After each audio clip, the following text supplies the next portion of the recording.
Aku ingin menceritakan sesuatu yang sampai sekarang masih membuatku ragu. Apakah itu nyata atau hanya permainan pikiranku sendiri? Waktu itu aku baru saja pindah ke kota untuk pekerjaan baru. Karena masih mencari tempat tinggal, aku menginap sementara di sebuah hotel tua dekat pusat kota. Hotel itu bukan hotel berbintang, tapi cukup nyaman dan murah. Aku mendapatkan kamar nomor ke-305. Pertama kali masuk kamar itu, ada sesuatu yang terasa ganjil. Bukan soal kebersihan, bukan juga soal lampunya yang redup, tapi soal jendela. Kamar itu tidak bisa dibuka, bukan terkunci, tapi seperti disegel dari luar. Aku bertanya pada petugas resepsionis saat hendak keluar makan malam. Oh, kamar 305 ya. Sudah lama tidak dipakai sebenarnya. Tapi ya, jendelanya memang begitu. Udah dari dulu. Jangan khawatir, itu aman kok.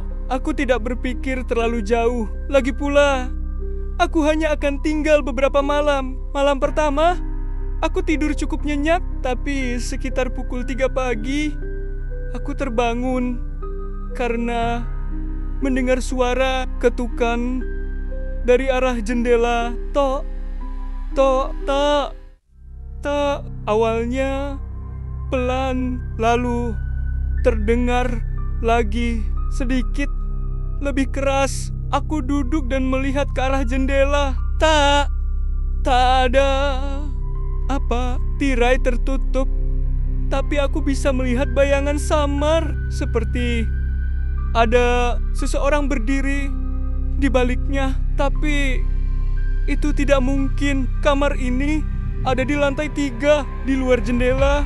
Tak ada balkon, tak ada pohon. Aku bangkit dan perlahan membuka tirai. Kosong. Hanya pantulan samar wajahku sendiri di balik kaca yang buram. Keesokan harinya, aku kembali menanyakan soal jendela itu. Petugas resepsionis hanya tersenyum kecil dan berkata, "Jangan terlalu dipikirin, Mas. Kadang malam suka banyak suara di bangunan tua." Malam kedua, suara itu datang lagi, tapi kali ini berbeda.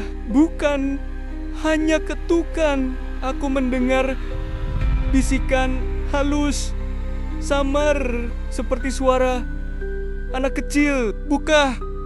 Bukakan jendelanya. Nadanya memohon. Berulang-ulang, buka.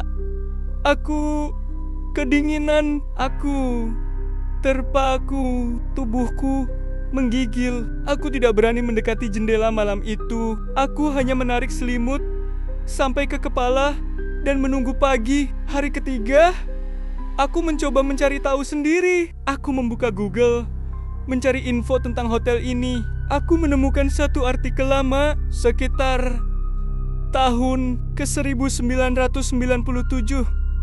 Ada kasus orang tua dan anak yang menginap di kamar ke-305. Si anak menghilang begitu saja di malam hari.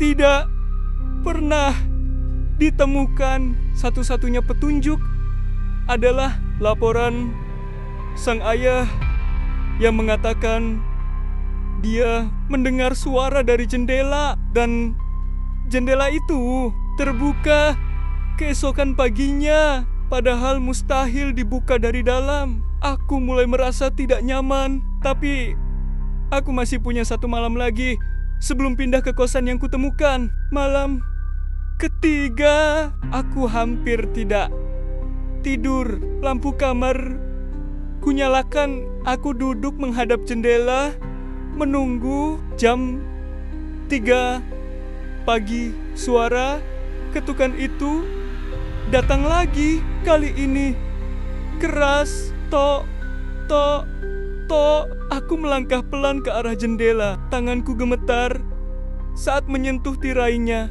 Dan sebelum aku membuka, aku mendengar suara itu lagi. Kali ini, bukakan ya. Aku tarik tirainya, dan di balik kaca ada wajah.